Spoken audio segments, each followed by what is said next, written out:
It all started with this guy, Jeff Jansen. The whole thing was pretty simple, really.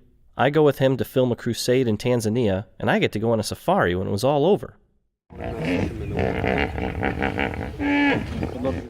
Now let me give you a little picture of just how naive I was when I began making this movie. I thought I would fly in, film some big crowd scenes where everyone goes wild for God. We'd capture a ton of salvations and go home looking like conquering heroes for Jesus. But something happened to me on the way to a simple film shoot. I quickly learned that something far more important than simply playing church was happening around the world. For me, it would start here in Tanzania in a little white tent. It would ultimately lead to people and places that must be seen to be believed. I was about to be introduced to the real world, and my little Christian bubble would be destroyed in the process. But let's get back to that white tent, shall we? This is where it all began. We were setting up for the first night of the crusade when I noticed this little guy way off to the side. I figured it was a seating area for the hearing impaired. So the crusade starts. Singing, dancing, preaching, altar call. Just like clockwork. But then Jeff prays and suddenly I'm no longer at a crusade. I'm in a war zone.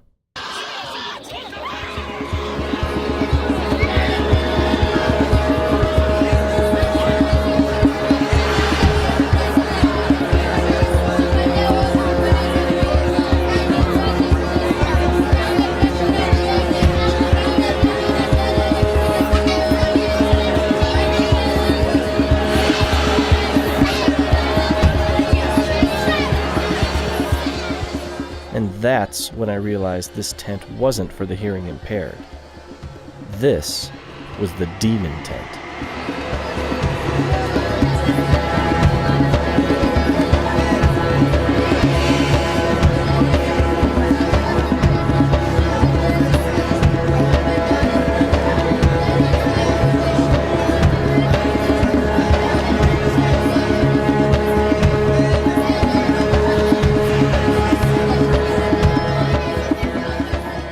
Now there was one girl who helped me make sense of all this. That's her, right there. I call her Abercrombie Girl. After she came forward and Jeff prayed his prayer, she started to manifest a demon. So they whisked her away to the demon tent, and that's kind of where we were introduced.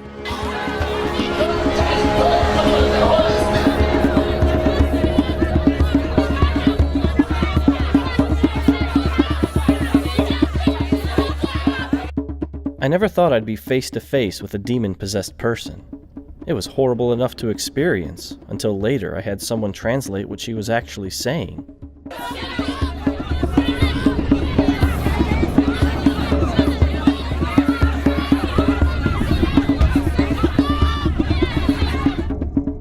This went on for so long I finally had to step outside to get some fresh air, but it wasn't any better out there. I thought Christianity was supposed to be easy, like the ultimate self-help experience. God would swoop in and take all of our problems away if only we believed in Him. The reality, this reality, was startling.